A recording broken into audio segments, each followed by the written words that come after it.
A paz do Senhor, meu querido irmão.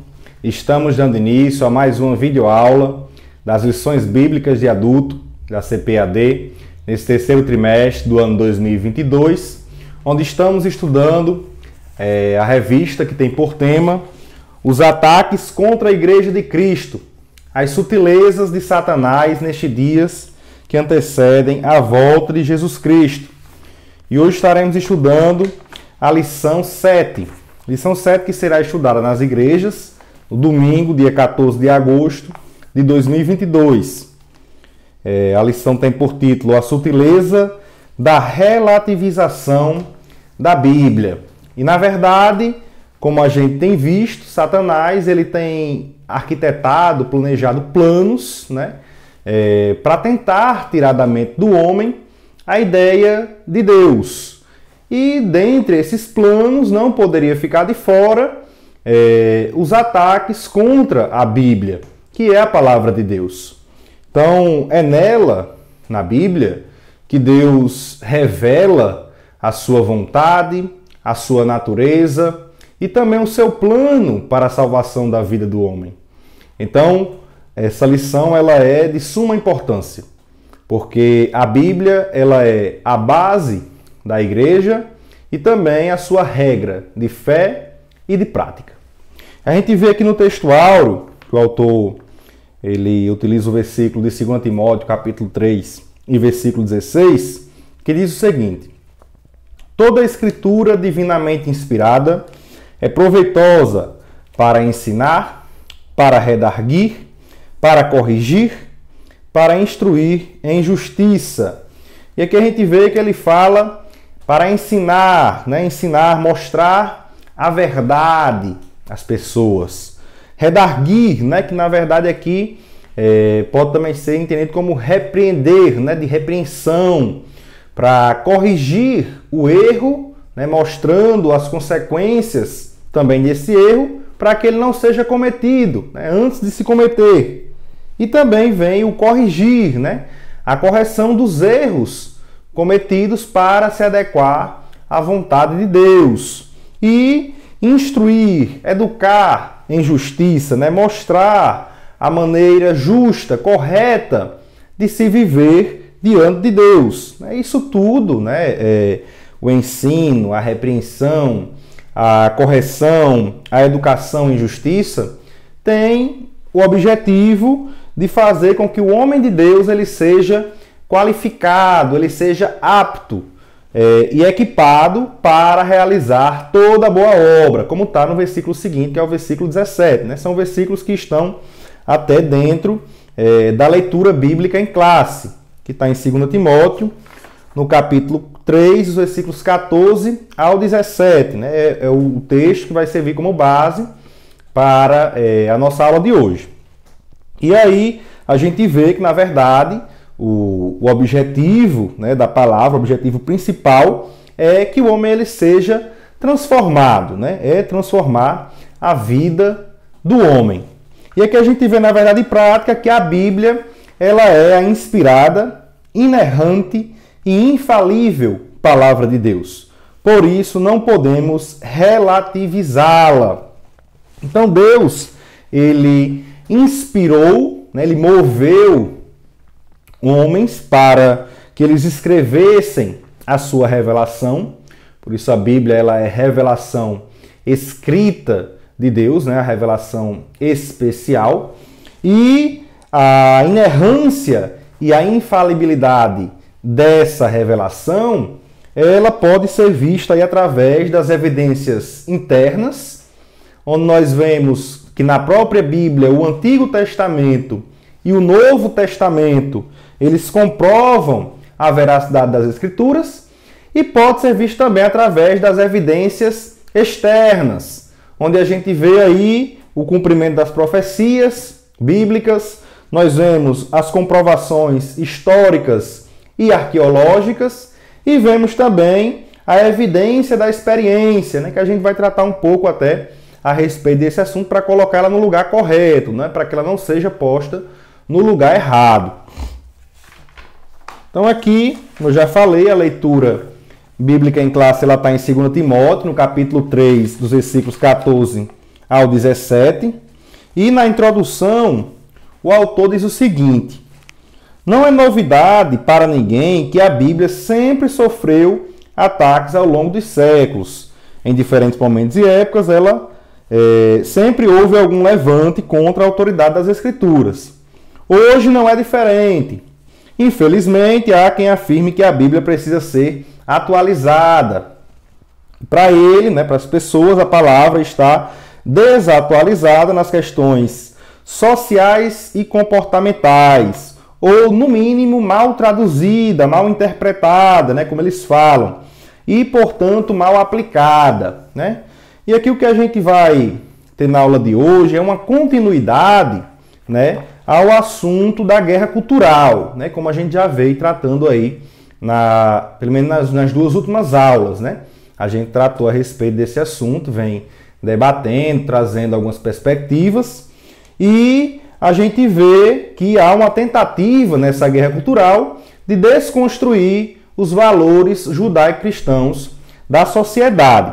E aqui no tópico 1 da nossa lição, nós vamos ver o conceito dessas ideias de pós-modernistas, de desconstrução e relativização, a forma como elas moldam o pensamento da sociedade e como isso afeta a igreja e a Bíblia como palavra de Deus.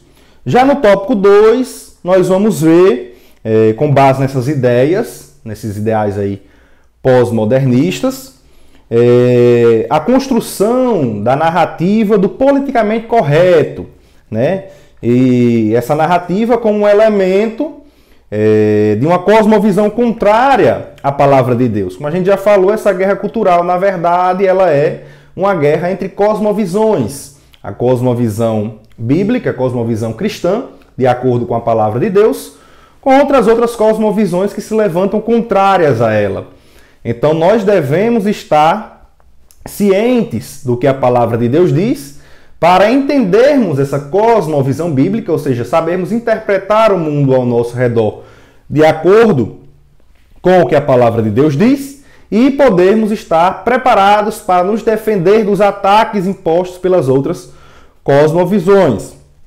E aí quem falar contra essa narrativa, os valores criados por esse politicamente correto, ou então enaltecer a palavra de Deus, acaba sendo até criminalizado, o crime de opinião, Você acaba sendo criminalizado por falar contra esses valores do politicamente correto, que a sociedade criou essa narrativa.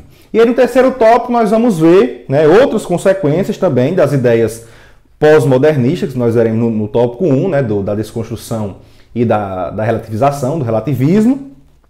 E aí nós vamos ver de uma forma mais próxima, na esfera religiosa, a promoção de novas ideias de interpretação bíblica, com a hermenêutica, como o autor coloca aqui, centrada no leitor, baseado na desconstrução, como a gente vai ver no tópico 1.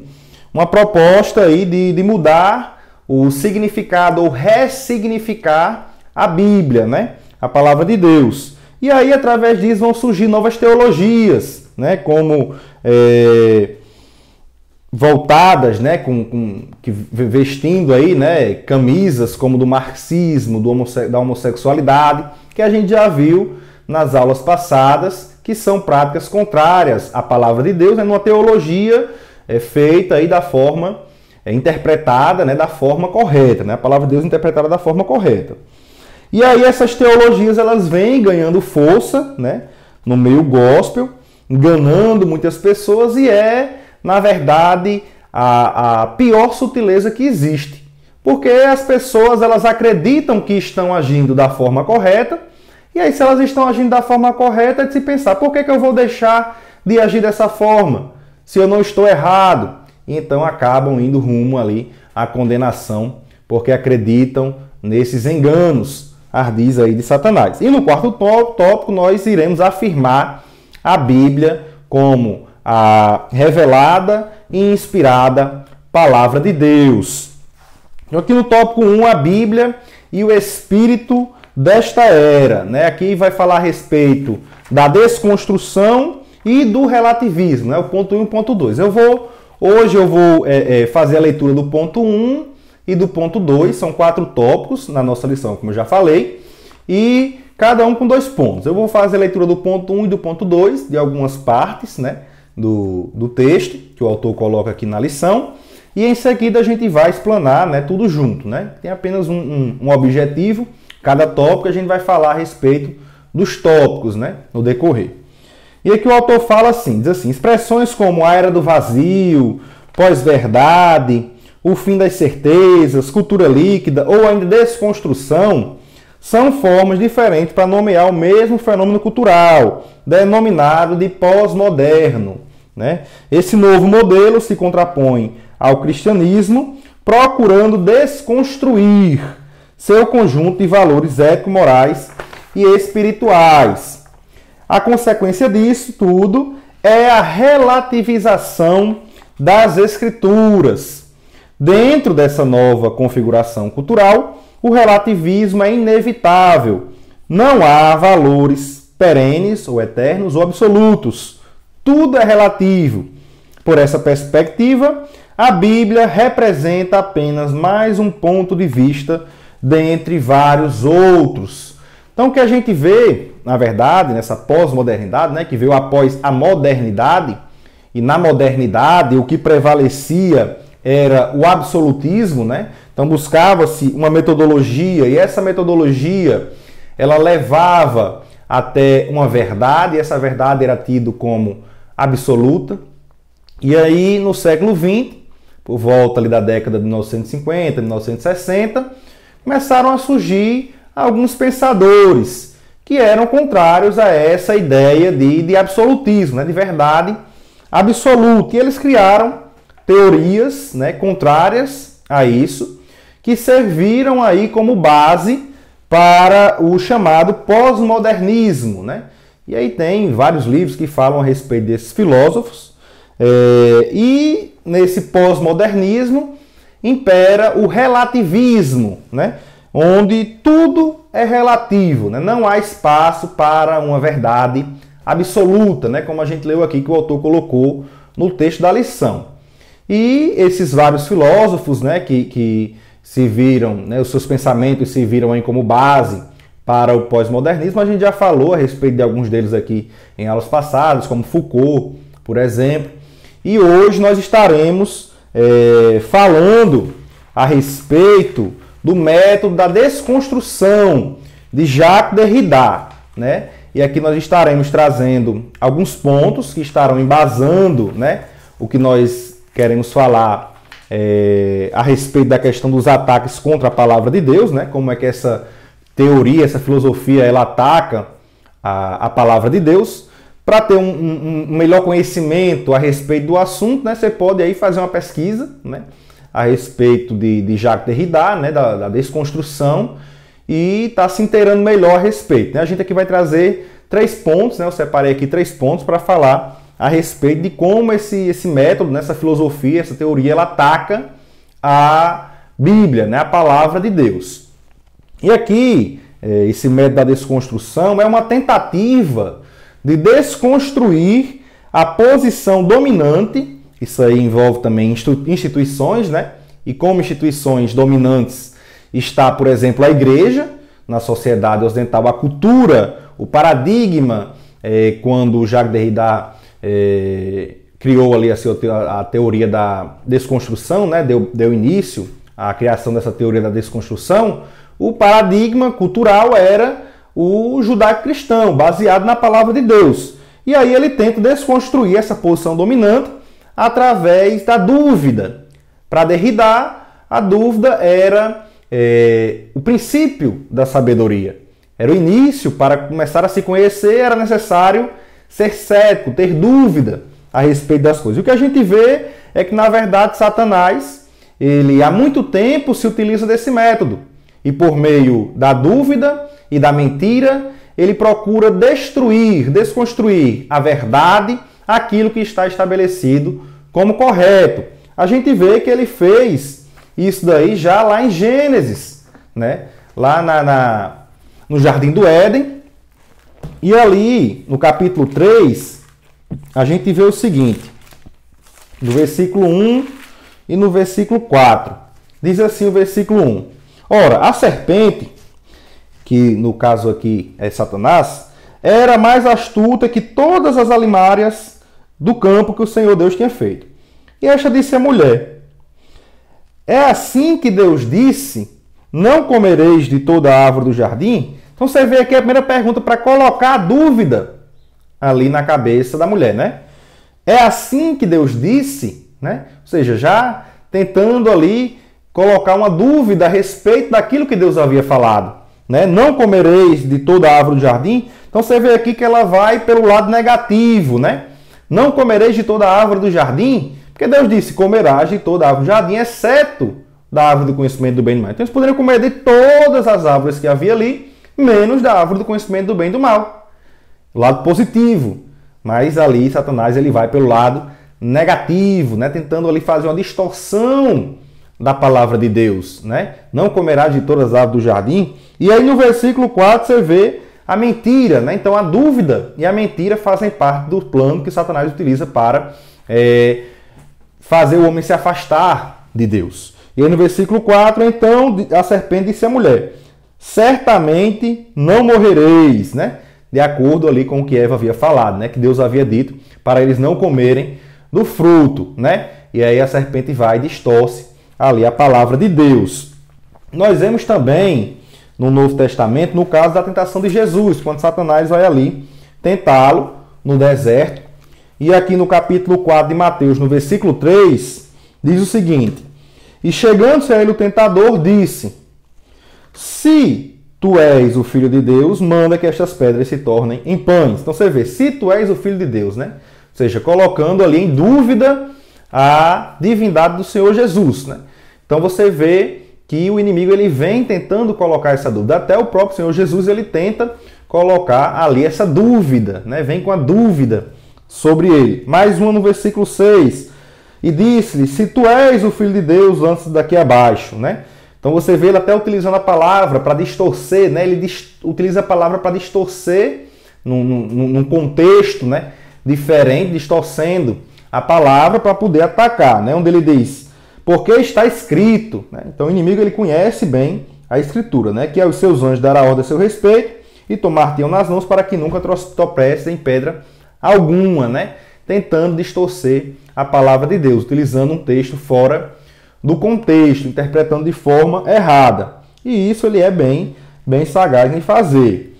E aqui no versículo 9, ele diz: e disse-lhe, tudo isto te darei, se prostrado me adorares. Né? Então ele vem com a mentira, né? Com o engano. Né? Então a dúvida e o engano fazem parte da metodologia utilizada por Satanás para tentar tirar ali o homem da presença de Deus. E a gente vê, na verdade, que para nós a sabedoria está em temer a Deus e em permanecer na sua palavra. Né? Como o próprio autor ele usa aqui, nos versículos 14 e 15 de 2 Timóteo no capítulo 3, que está na leitura bíblica em classe, diz assim: tu, porém, permanece naquilo que aprendeste. Ou seja, permaneça na palavra, de que foste inteirado, sabendo de quem o tens aprendido. E que, desde a tua meninice, sabes as sagradas letras, a palavra. E o que a palavra pode fazer? Que pode fazer-te sábio para a salvação, pela fé que há em Cristo Jesus. Então essa palavra, ela tem esse poder de nos fazer sábios para a salvação. Outro ponto também dessa teoria da desconstrução de Jacques Derrida é onde ele diz que o texto ele deveria estar sempre ali em reconstrução, sendo reinterpretado, né? E o que a gente vê é que, já que para ele não havia uma verdade absoluta, né, onde prevalece ali o relativismo, né, nessa desconstrução, então nenhum texto ele pode ter um significado absoluto. Nenhum texto tem um significado absoluto. E aí isso é o que abre espaço para a ressignificação da Bíblia, né? Trazer um novo significado para a Bíblia e também a sua relativização. O texto bíblico, ele pode até ter várias significâncias, né? O sentido, né? Uma aplicação em determinado contexto, né? Um sentido para um contexto, outro sentido para outro, mas o significado do texto bíblico, ele é um só. E aí nós vemos, né, que esse significado, ele deve ser buscado através de uma boa interpretação, de uma boa hermenêutica. Nós vemos Jesus falando a respeito disso. Lá em Lucas, no capítulo 10, quando ele vai falar a respeito da parábola ali do bom samaritano, é porque um doutor da lei chega para ele, e ali no versículo 25, diz assim: E eis que se levantou, Lucas 10, 25, e eis que se levantou um certo doutor da lei, tentando e dizendo: Mestre, que farei para herdar a vida eterna? E ele lhe disse, olha o que Jesus disse para ele: Que está escrito na lei? Como lês? Ou seja, como é que você entende o que está escrito na lei? Como é que você interpreta o que está escrito na lei? Como é a sua interpretação? Como é a sua hermenêutica do que está escrito na lei? E aí o doutor da lei responde para ele. E respondendo ele disse: Amarás o Senhor teu Deus de todo o teu coração, de toda a tua alma, de todas as tuas forças e de todo o seu entendimento, e ao teu próximo como a ti mesmo. Ou seja, que ele fez uma interpretação da lei. Nós vemos que Jesus, em determinado momento, ele fala a respeito disso, do amor a Deus sobre todas as coisas, e ao próximo como a si mesmo. Nós vemos Jesus depois falando a respeito também disso, interpretando dessa forma. Então, o doutor da lei interpretou da forma correta, que Jesus vai e diz no versículo 28, e disse-lhe: Respondeste bem, faze isso e viverá. Ou seja, respondeste bem, interpretaste bem, né? Então, ali teve uma correta interpretação. Ele poderia ter respondido de outra forma, poderia ter interpretado de outra forma, ter dito que a lei ela fala de outra forma, mas não, ele falou da forma correta. Existe uma interpretação correta, apenas um significado para o texto na palavra de Deus. E é esse significado, é essa interpretação que nós devemos buscar através da correta interpretação, de uma boa hermenêutica, para entender o verdadeiro significado do texto. E ali para Derrida, né, aqui para finalizar, o leitor e não o autor é o real dono do sentido do texto. Parece uma coisa assim até absurda, né? Mas é algo que as pessoas até já estão acostumadas, porque tem sido muito ensinado nas escolas, né? Tanto no ensino fundamental e principalmente até nas faculdades, né? Nos cursos da área de humanas em especial, mas também até em outros cursos. Eu, por exemplo, fiz uma graduação na área tecnológica, né? Curso de engenharias, e ao pagar a disciplina de sociologia, foi explicado, falado a respeito de vários desses filósofos, né, pós-modernos, e ali uma tentativa de doutrinação, né, a partir desse ensino, mostrando como se aquilo ali fosse correto, não fosse o correto, fosse aquilo ali, né? Apesar de ser algo que é relativo, que não há uma verdade absoluta, mas aquilo tem que ser aceito como verdade absoluta, né? Infelizmente é algo que tem sido imposto, né, tanto para as crianças como para os jovens, e tem acabado aí com o aprendizado de muita gente. Não só com a vida espiritual, mas também com a parte cognitiva, né? Com o aprendizado. Muitas pessoas com essa ideia aí de que não há uma verdade absoluta, de que as coisas são relativas, deixam às vezes de aprender da forma correta, porque pensam que as coisas são relativas, não há uma verdade absoluta, e tem aí uma vida acadêmica e uma vida profissional medíocre, né? E aí nesse negócio de que o autor, o leitor, e não era o autor que ia deter o sentido do texto, ao invés dele perguntar o que é que o autor quis dizer com aquilo ali, a pergunta agora vai ser feita, o que é que esse texto significa para mim? Ou seja, o leitor é que está em evidência e não o que o autor queria dizer, né? E aí dessa forma, a gente vê que na verdade a nossa interpretação como leitor, ela deve estar baseada nas Escrituras, no que as Escrituras quer dizer, no que o autor das Escrituras quer dizer, e não na nossa experiência pessoal, né? Algo subjetivo, aí a subjetividade, né? Como está lá em 2 Pedro, no capítulo 1, e nos versículos de número 20 e 21, diz o seguinte: Sabendo primeiramente isto, que nenhuma profecia da Escritura é de particular interpretação. Então você vê aqui que essa questão aqui, ela abre porta, né, para que cada pessoa, cada leitor tenha a sua interpretação, né, interprete da sua forma. Mas aqui a Bíblia mostra que nenhuma profecia é de particular interpretação. A interpretação, o significado, ele é um só. E quem é que dá esse significado? Ele diz, porque a profecia nunca foi produzida por vontade de homem algum, mas os homens santos de Deus falaram inspirados pelo Espírito Santo. Então esse daqui é o autor da palavra. E é ele quem dá o verdadeiro significado da palavra. Porque o autor é quem dá o significado. E não o leitor, quem dá um significado daquele texto para si. Nós devemos buscar o significado no autor da palavra de Deus. E não interpretá-la da forma como nós queremos através da nossa experiência. Isso é um perigo. A gente vai estar falando mais à frente. Então, o objetivo desses pensamentos, né, da desconstrução e do relativismo, né, é tirar, né, fazer com que a palavra de Deus ela perca a sua autoridade, né, como palavra de Deus. Fazer com que a Bíblia ela perca a sua autoridade como palavra de Deus, já que ela é a base da cosmovisão cristã, né, que vai possuir aí os valores judaico-cristãos. E aí nessa guerra cultural, nessa guerra entre as cosmovisões, os valores judaico-cristãos vão ser destruídos, desconstruídos. E aí nós vemos aqui no tópico 2 e no tópico 3, onde iremos falar a respeito do politicamente correto e da questão dessa hermenêutica centrada no leitor, no tópico 3, tentando ressignificar a palavra de Deus, são aí consequências, na verdade, dessas teorias, né, dessas filosofias, né, da desconstrução, essas filosofias pós-modernistas, né, da relativização. Então, aqui no tópico 2 ele vai falar a Bíblia e o politicamente correto. Mais uma vez aqui o ponto 1 ele fala da criação de uma narrativa e o 2, a criminalização da opinião. E o autor diz assim, ó, com o fim de desconstruir os valores cristãos e substituí-los por outros, é aí que se cria uma narrativa, uma história. Então surge o discurso do politicamente correto, né? Criou-se aí uma nova moralidade, uma nova ética, né? Uma nova forma de dizer o que é o certo e o que é o errado.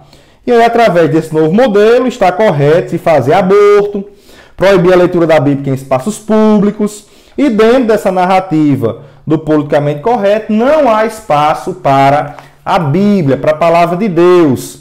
E pensar diferente dessa nova narrativa que foi criada está sujeito à censura. Quem pensa diferente deve ser execrado e até mesmo punido.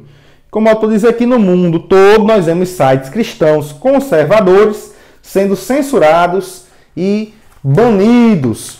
Então esta aqui é uma das consequências desses pensamentos pós-modernistas, né? Essa criação dessa narrativa com o discurso de politicamente correto, né? Que tenta impedir com que a verdade ela seja dita. As pessoas ficam até com medo, né, de falar as suas opiniões porque elas podem não estar sendo politicamente corretas. E o resultado disso tudo, da criação dessa narrativa com base nessas filosofias pós-modernistas, é a desconstrução dos valores judaico-cristãos e, em cima disso, a construção de valores contrários à palavra de Deus. Aí eles podem até ser desconstruídos mais à frente, outros construídos no lugar. O problema é que os valores judaico-cristãos já foram desconstruídos. E esse é o objetivo. O objetivo do inimigo não é nada além de desconstruir os valores da palavra de Deus na sociedade. Ele quer tirar a ideia de Deus da mente do homem. Então, quem pensar e falar contrário a esses novos valores, né? A isso que é definido como o politicamente correto, quem falar o contrário disso daí vai ser censurado e banido, né? Que é a chamada aí cultura do cancelamento, né? Quem nunca ouviu falar nisso, né? Isso aí está muito em voga hoje em dia, né? Muitas pessoas sendo canceladas porque estão falando aquilo que entendem como verdade.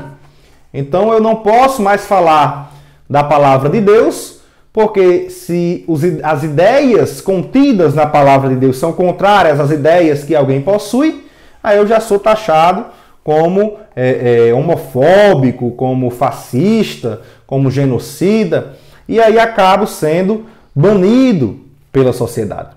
Então não devemos temer esse tipo de coisa. Nós não podemos ter medo disso. Até porque se deixarmos que esses fundamentos sejam destruídos, é como o autor coloca aqui no Salmo 11, versículo 3. Destruídos os fundamentos, que poderá fazer o justo? Então, se a gente deixar que isso aconteça, o que é que vai sobrar para a gente? Que saída vai haver para a gente? Não podemos deixar que os valores cristãos eles sejam destruídos. Porque se eles forem destruídos, o que é que vai sobrar para o justo? Em que caminho vai andar o justo? Se não houver mais valores para ele caminhar. E aqui nós devemos, então, não devemos ter medo dessa cultura do cancelamento. Não devemos ter medo de ser banidos por aquelas pessoas que têm ideias contrárias às nossas. Nós não devemos falar aquilo que as pessoas querem ouvir, mas devemos falar aquilo que eles precisam ouvir. É como Paulo fala para Timóteo. Lá em 2 Timóteo, no capítulo 4, e os versículos 3 e 4, Paulo diz assim para Timóteo: porque virá tempo em que não sofrerão a sã doutrina, mas tendo comichão nos ouvidos, amontoarão para si doutores. Você vê esses filósofos aí, conforme as suas próprias concupiscências, seus próprios desejos, e desviarão os ouvidos da verdade, voltando às fábulas. Então nós vemos que, na verdade, os valores que predominavam, acho que eu vou dizer até assim, porque eu não sei mais nem se predomina, na sociedade ocidental, são ou eram os valores judaico-cristãos, baseados na palavra de Deus. Mas o que aconteceu?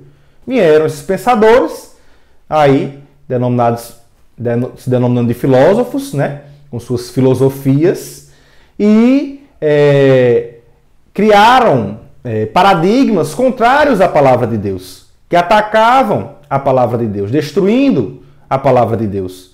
Né? E eles aí tidos como doutores, né, como pessoas de conhecimento, foram aceitas por essa parcela da sociedade que é contrária aos valores cristãos, e ali eles vão contra a palavra de Deus, mas nós que temos a palavra de Deus não podemos nos calar diante disso. Temos que combater usando a palavra de Deus. Não podemos ter medo desse banimento, né? Não podemos, se esse politicamente correto é contrário à palavra de Deus, nós somos contra esse politicamente correto, essa narrativa do politicamente correto.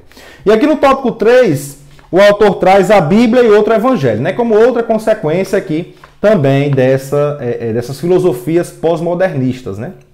Aqui ele traz uma nova metodologia e novas teologias a partir dessa nova metodologia.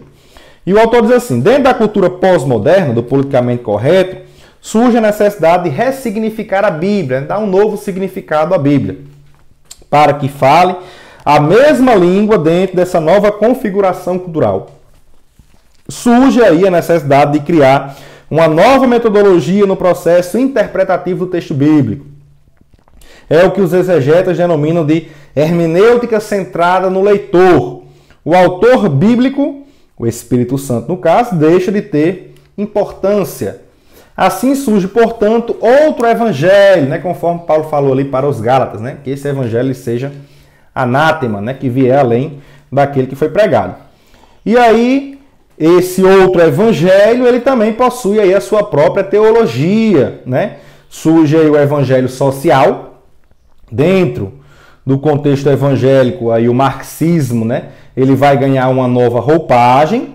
Os relacionamentos homoafetivos agora são vistos da perspectiva da denominada teologia inclusiva, e qualquer pensamento que destoe, que vai contra, né, aí esse pensamento é considerado fascista, homofóbico e discurso de ódio.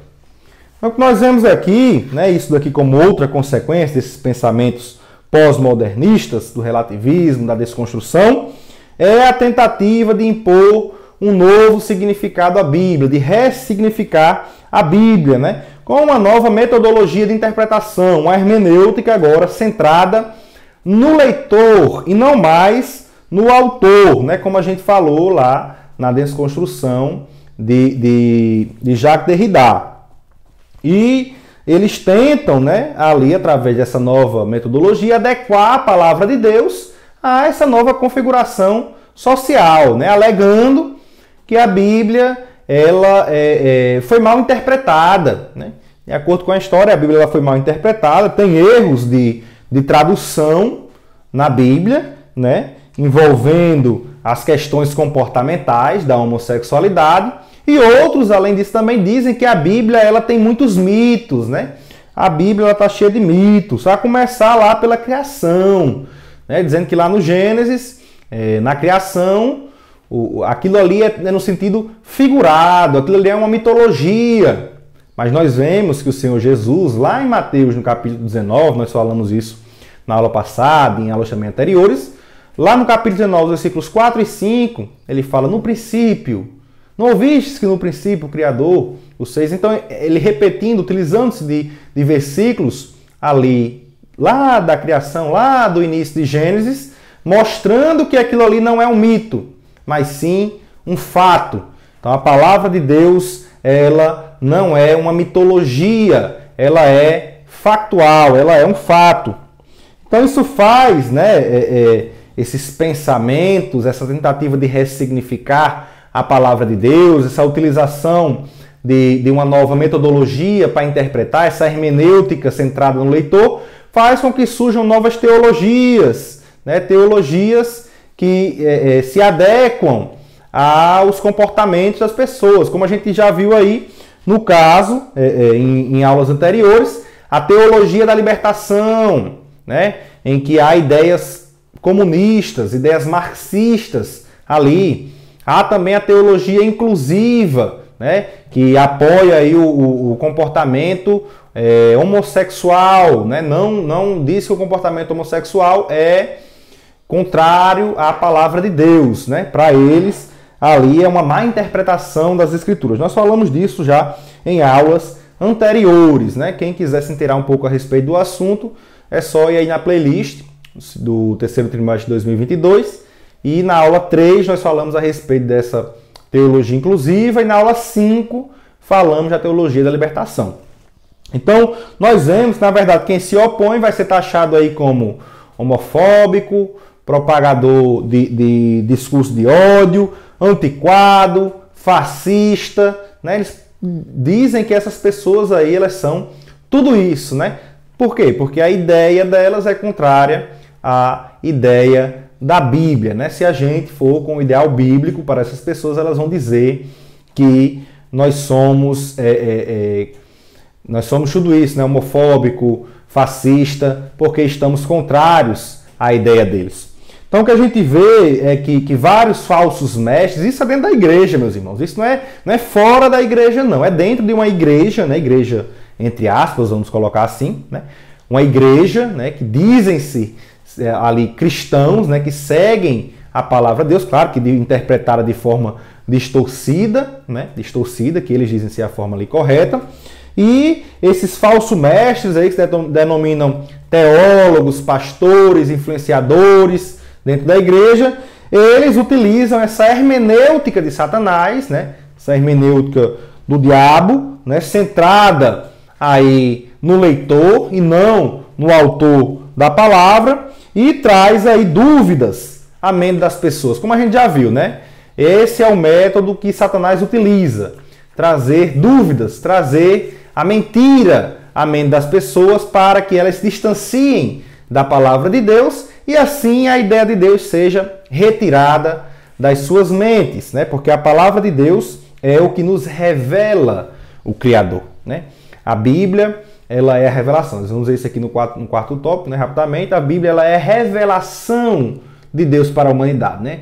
Nós necessitamos de Deus. E Deus ele se revelou para nós, se deu a conhecer através da Bíblia. Se não fosse a Bíblia, como é que nós iríamos conhecer a Deus, né? Essa é a revelação especial. Existe também a revelação geral, né?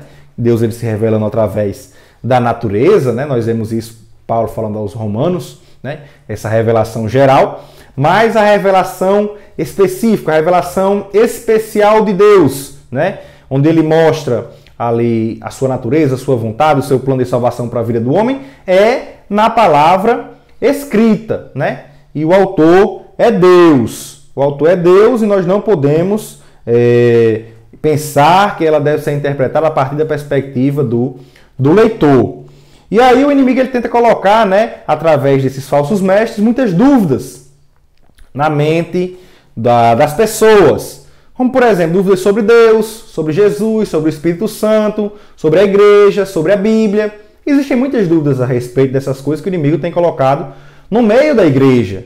Então muitas pessoas elas perguntam, será que a Escritura é mesmo palavra de Deus? E aí se pergunta, será que a Bíblia, né, tudo que tem na Bíblia, foi divinamente inspirado? Será que a diferença entre os textos bíblicos, né, aí em questão de valor doutrinário mesmo, né? Tem textos aqui que eles são narrativos, outros textos são doutrinários, né? Um é melhor do que o outro. A gente sabe que a palavra de Deus ela é toda em harmonia, né?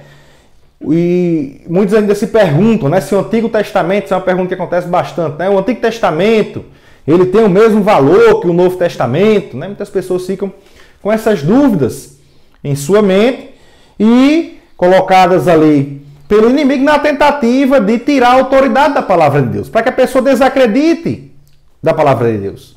A pessoa vai dizer, não, a Bíblia ela não está, a Bíblia ela contém erros, né? Isso que o pastor está falando não é correto. Então, através dessas dúvidas, a pessoa ela vai começando a desacreditar na palavra de Deus. E desacreditando na palavra de Deus, ela vai também desacreditar em Deus. E a gente vê que muitas vezes isso aí é utilizado utilizando-se da Escritura, de forma isolada, distorcendo, mentindo, como é costume de Satanás. E aí com o objetivo de combater essa exegese pós-moderna, né, e mostrar uma metodologia adequada para a interpretação, para que se busque, né, o significado do texto bíblico, foi que a CGADB, né, através do seu Conselho de Doutrina e da Comissão de Apologética, ela publicou um manifesto em abril de 2021, ali sobre a hermenêutica pentecostal, ou seja, a técnica de interpretação da Bíblia utilizada pelos pentecostais. E aí, isso daí você pode encontrar, né, o irmão pode encontrar na internet, pesquisando aí, né, esse manifesto sobre a hermenêutica pentecostal, foi de abril do ano passado, 2021, e ler, né, ali na íntegra, né, para se inteirar a respeito. Eu trouxe aqui alguns pontos desse manifesto, os pontos que eu achei principais ali, para a gente poder falar aqui a respeito rapidamente. Então a gente vê que eles falam lá no manifesto o que é a hermenêutica pentecostal e o que não é hermenêutica pentecostal. Então, no que é hermenêutica pentecostal, eles falam que a hermenêutica pentecostal, ela considera que a única fonte de autoridade é a Bíblia. Outro ponto é que Deus continua falando e se relacionando ativamente com o ser humano. Portanto, a suficiência das Escrituras não anula a continuidade das manifestações divinas e as experiências com o Espírito Santo, aqui falando a respeito da continuidade da manifestação do Espírito Santo, né, do dom do Espírito Santo, do batismo com o Espírito Santo.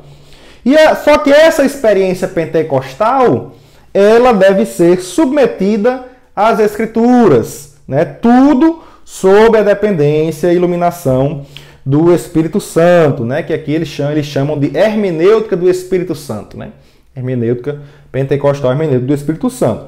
E aqui a gente vê que esse é o lugar da experiência. Né? A experiência não deve ser utilizada para dar significado ao texto, mas ela deve estar sob a perspectiva bíblica, né? Ela deve estar submetida às escrituras. O método utilizado é o histórico gramatical, né? Ainda que não abraçado de forma inteira, né? Com o objetivo de obter o significado original do autor, né? Entender o que o autor estava querendo dizer ali, certo? Através da questão até da iluminação, como eles falam a seguir. Eles falam também que a escritura, né, nessa hermenêutica pentecostal, ela interpreta a própria escritura, mas sem a subordinação entre textos sagrados. Né? Não tem um texto mais importante ali do que o outro, né? Como é o caso da hermenêutica reformada, né? Que eles falam e separam de textos narrativos, textos doutrinários, né? Como se um texto fosse mais importante que o outro. A gente vê que em 2 Timóteo, no capítulo 3, e versículo 16, que está na leitura bíblica em classe, Paulo ele diz que toda a escritura divinamente inspirada é proveitosa para ensinar, redarguir, corrigir e para instruir em justiça. Então a gente vê que a escritura ela é divinamente inspirada, né? Não é uma parte inspirada e outra parte, uma parte mais inspirada, outra parte menos inspirada, não. Né? Então esse é o pensamento da hermenêutica pentecostal. Né? Quando nós somos interpretar um texto, é isso que nós devemos ter em mente, né? Nós que somos pentecostais. Então o texto, isso aqui é consequência disso, né? O texto de Atos dos Apóstolos, ele possui um valor doutrinário, né? Embasando aí a doutrina pneumatológica e subsidiando o entendimento de que o dom do Espírito Santo, o batismo com o Espírito Santo, ele é atual e é plenamente aplicável à vida do cristão em todos os tempos, né? Como ele utiliza aí a passagem Atos dos Apóstolos, no capítulo 2, e os versículos 38 e 39, onde Pedro diz o seguinte: e disse-lhes Pedro, né? Arrependei-vos, e cada um de vós seja batizado em nome de Jesus Cristo para perdão dos pecados, e recebereis o dom do Espírito Santo. Porque a promessa vos diz respeito a vós, a vossos filhos e a todos os que estão longe, a tantos quantos Deus nosso Senhor chamar. Né? A tantos quantos Deus nosso Senhor chamar. Então essa promessa, o dom ali do Espírito Santo, o batismo com o Espírito Santo, é estendida a todos quanto Deus chamar. Né? E aqui também eles falam a respeito da questão do falar em línguas como evidência inicial do batismo com o Espírito Santo. Está lá em Atos, no capítulo 19, versículos 1 ao 6, quando Paulo ele ali impõe as suas mãos, os discípulos são batizados com o Espírito Santo e falam em outras línguas. E também lá no caso de Pentecostes, né, onde houve o batismo com o Espírito Santo e eles falavam em línguas estranhas. Isso é interessante porque respalda também a nossa próxima lição, né, que vai ser sobre a sutileza do enfraquecimento da identidade pentecostal. Né? Estaremos também retomando esses assuntos. Outro ponto aqui da hermenêutica pentecostal é que ela utiliza de ferramentas para a interpretação bíblica, mas consciente de que essas ferramentas elas são humanas, são imperfeitas, incompletas, e deve-se sempre buscar a iluminação do Espírito Santo, né? Como está lá em Efésios capítulo 1, versículo 18, onde Paulo diz o seguinte, Efésios 1, 18. Paulo diz assim: tendo iluminados os olhos do vosso entendimento, para que saibais qual seja a esperança da sua vocação e quais as riquezas da glória da sua herança dos santos, né? Iluminados os olhos do vosso entendimento, né? Essa iluminação é dada a partir do Espírito Santo de Deus que está em nós. E também o texto lá de 2 Pedro, capítulo 1, versículo 20, como nós já vimos, né? Que a Escritura ela não é de particular interpretação, né? Foi o Espírito Santo quem a escreveu, é o seu autor. E é ele quem deve nos iluminar, quem deve interpretar esse texto para nós. E eles também colocam lá, né, o Ezequiel, o que é a hermenêutica pentecostal, e eles colocam lá também o que não é hermenêutica pentecostal, que é para combater justamente esses pensamentos pós-modernos, né? Essa tentativa, essa exegese pós-moderna, né? Teve de se criar uma nova metodologia para ressignificar a Bíblia.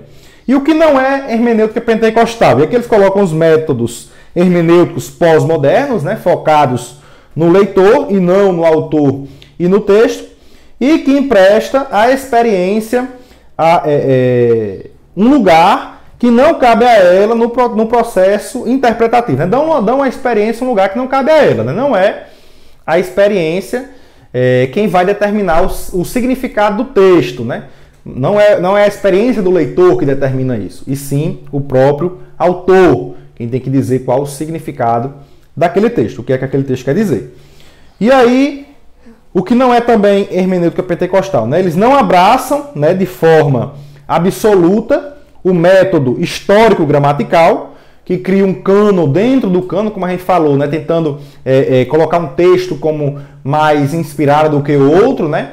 Então, entende-se que o método, essa ferramenta de interpretação, ela é humana, ela é falha, né?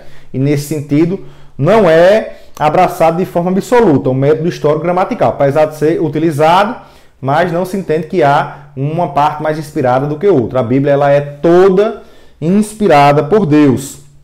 Outro ponto é que não se rende aos métodos histórico-crítico e pós-modernos, que buscam fragmentar as escrituras e negar os milagres. Esse método histórico-crítico, né, que tem aí a palavra como se fosse um livro qualquer, né? Estudar a palavra de Deus como um livro qualquer. Isso está sendo muito colocado e já é há algum tempo, né, colocado dessa forma em cursos teológicos, né? Cursos teológicos. Eu mesmo vi um debate certo dia aí, faz pouco tempo até, um debate em que uma pessoa denominada, dizendo-se cristão, né, como um professor até de um curso teológico, e ali ele praticamente mostrando a palavra como se fosse um livro qualquer, não dando valor à palavra de Deus, né? Não mostrando a palavra de Deus como sendo inspirada divinamente, né? Então ali algo realmente complicado de se entender, né? Como é que aquela pessoa ela acredita em Deus daquela forma, né? Mas enfim, aqui eles também dizem, não aceitam a teologia narrativa em sua pretensão de desconstrução do texto e seu sentido. Nessa teologia narrativa, que aí no seu extremo, né, chega a dizer que a palavra de Deus ela não deve nem ser utilizada, né? O que vale é a experiência, né? A palavra de Deus é apenas uma narrativa da história cristã e aquilo não deve ser levado como algo doutrinário, que deve ser imposto como doutrina na vida das pessoas. E aí, se a sua experiência em algum momento ela coincidiu com algo que estava na palavra e você utiliza a palavra para mostrar que a sua experiência é de acordo com aquilo ali, e aí fica valendo, né, como se a experiência fosse mais importante. Então a teologia narrativa ela também não deve ser aceita, deve ser descartada. Então não emprega métodos de interpretação subjetivista, focados no leitor, em detrimento do autor e do texto. Né? Como a gente já falou, o autor é quem dá o verdadeiro significado para o texto.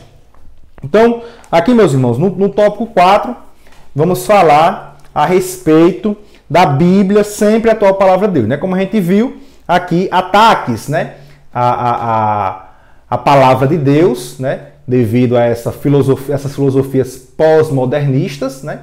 A igreja ela deve estar preparada para esses tipos de ataques e sabendo o que é a palavra de Deus. Que a palavra de Deus ela é revelada, como o autor mostra aqui, e inspirada e suficiente para nós na nossa caminhada, né? Nós não devemos buscar interpretação em outros lugares, senão na própria palavra de Deus.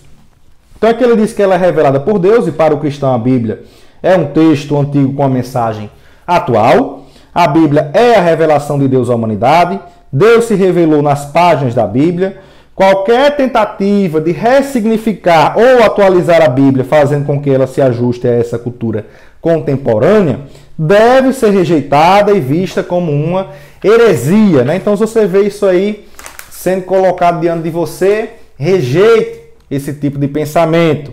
Isso não é de acordo com a palavra de Deus. E aqui ele diz que Paulo, né, o apóstolo, diz que toda a escritura é inspirada por Deus.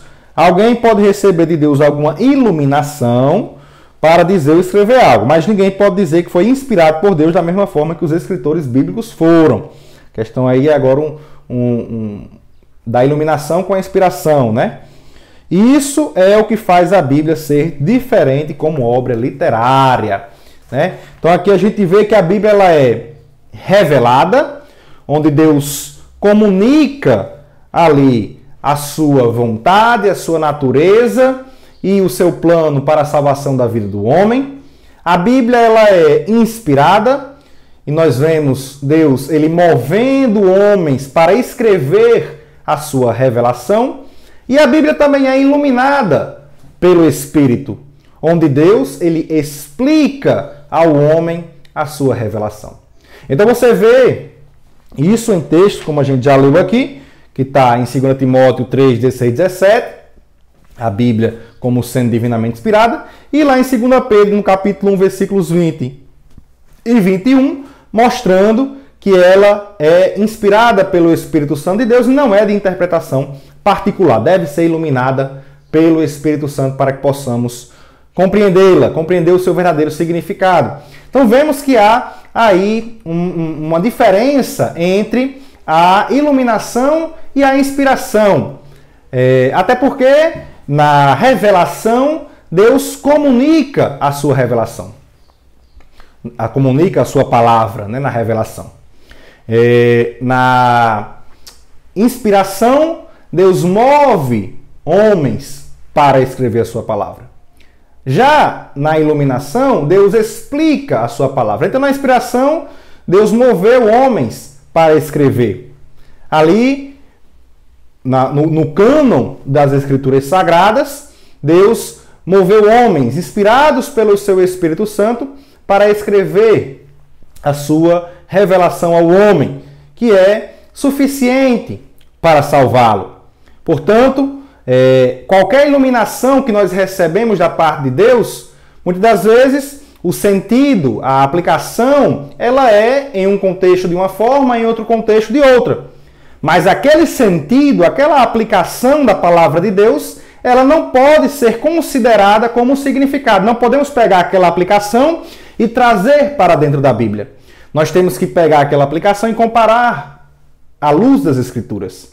Nós temos que entender o significado do texto e comparar com aquilo que aconteceu em nossas vidas. Não podemos pegar a nossa experiência pessoal e trazer para dentro da palavra de Deus e pensar que aquilo ali é o significado das Escrituras. O significado ele deve ser buscado e é apenas um. Então, inspiração, que ali Deus inspirou e deu o significado da sua palavra, é uma coisa. Iluminação, que é o Espírito Santo iluminando para dar o significado do texto e você aplicar ali na sua vida, é outra coisa diferente. Num Deus move para que homens escrevam a sua revelação, o outro Deus explica essa revelação que já foi escrita.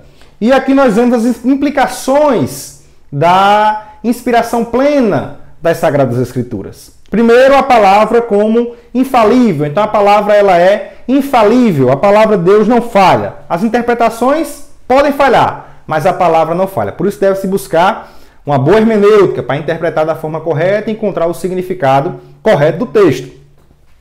Além de palavra infalível, ela é suficiente para a salvação do homem. Sola Escritura. Então, ela é infalível, ela é suficiente e ela é autorizada, porque nela está o conhecimento de Deus. Nela Deus mostra a sua vontade. Então a palavra de Deus, como inspiração plena, ela é infalível, ela é suficiente e ela é autorizada. Então nós ficamos aqui com esta palavra, a respeito da palavra de Deus. Vamos concluir, onde o autor diz o seguinte: vimos, portanto, nesta lição que há uma narrativa com o propósito de desacreditar a Bíblia. Dentro dessa nova forma de entender o texto, a Bíblia é que precisa de ajustes e não o homem se ajustar a ela. Todo cristão que segue a ortodoxia bíblica deve rejeitar esse ensino.